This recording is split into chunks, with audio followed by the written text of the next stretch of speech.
Hello everyone, well I'm George Myland and this video is saying Requiescat in Pace to Yaqeen Hamad, an 11-year-old Palestinian girl murdered by Benjamin Netanyahu, a child who'd never done anything wrong in her life and who'd done all she could to buoy up people's spirits, to make people cheerful even at the darkest times, even when children were being murdered by their thousands by the Israeli so-called defense forces.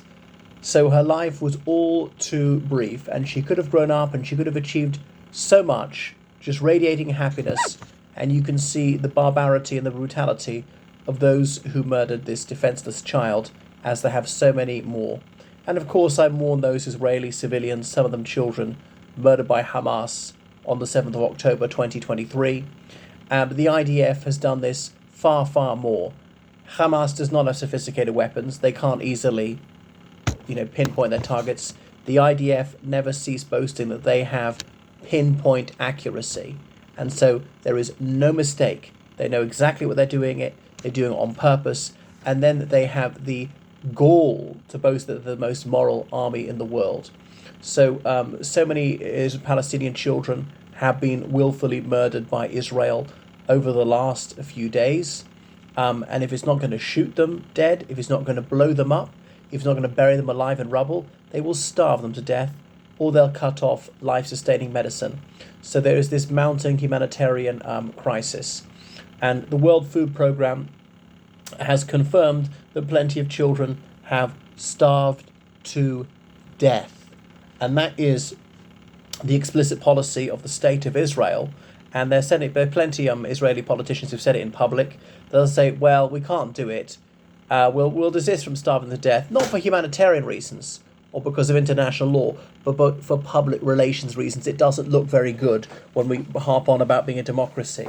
And then no doubt Professor Alan Dershowitz, who will assert just about anything, will then say that Israel has a fantastic human rights records. Wow, it's just nauseating. So I don't want this to happen to people of any ethnicity, of any religion, or any nationality.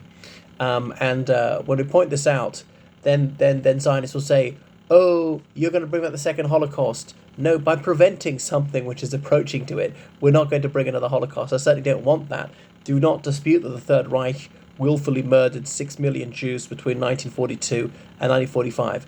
None of which is remotely justificatory of any of these atrocities against Palestinians. It wouldn't be right to do them against Germans or any nationality at any time in any place.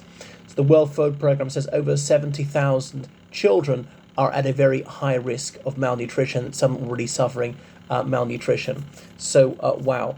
Almost every single hospital, almost every single clinic has been attacked at some point during Israel's war of terror against Palestinian civilians.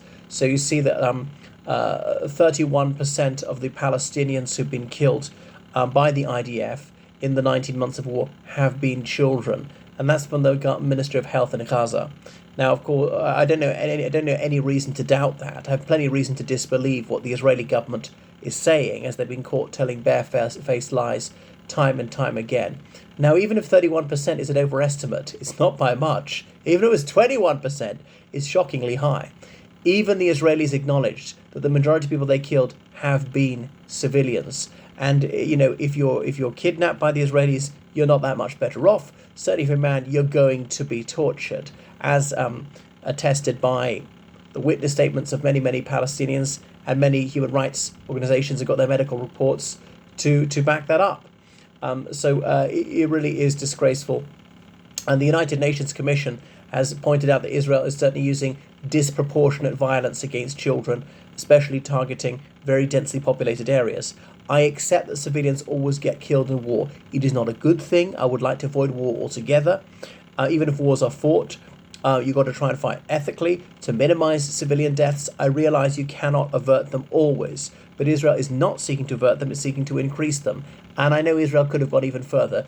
They've only murdered about 3% of the Palestinian population of Gaza. All right, and I know it's not in parallel to the Holocaust, where about 30% of the Jewish community in the world was murdered over the course of 3 years. If security continued at this rate, maybe only 6% of the Palestinians in Gaza would be killed. So maybe not quite as high. and partly because people in Gaza aren't allowed out. And Israel's also attacked the West Bank, not as much, and so on. These constant air raids against residential buildings. There are very few residential buildings which are completely attacked. So that Yaqeen Hamad, she had this winsome smile, should I say abtisam, volunteering to help others all around the place. And so she was giving out comestibles, clothes, toys to other suffering Palestinian children.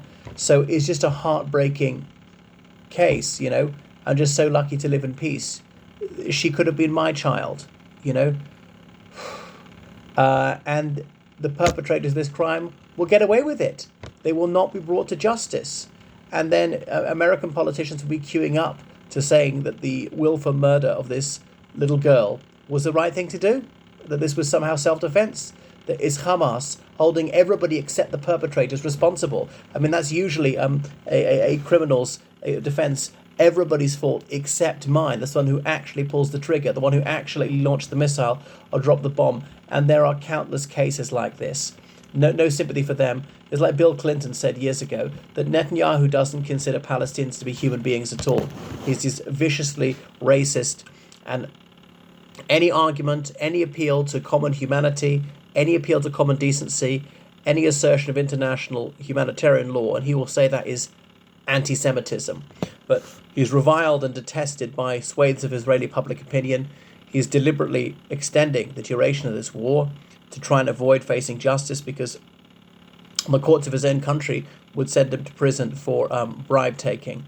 So he's a truly vile individual. It's just absolutely diabolical. And obviously, Israelis are being killed too. Israeli soldiers are being killed needlessly. So this war could have ended a long time ago. You can fight Hamas, you could defeat Hamas, storing up an ocean of rage and hatred for Israel because of the countless crimes committed against civilians like her. Right? So yes, they're attacks by Hamas, but that doesn't warrant carpet bombing civilian areas. Oh, they use them as human shields. I've heard that one before. But the likewise, Hamas could use this argument saying, well, most Israeli men are military reservists. We can't tell who isn't. We're just going to kill them together because some are civilians, some are reservists. That's human shields. And Hamas doesn't know the state-of-the-art military technology and so forth. So we talk about the constant crimes of the IDF. Say, what about 7th of October?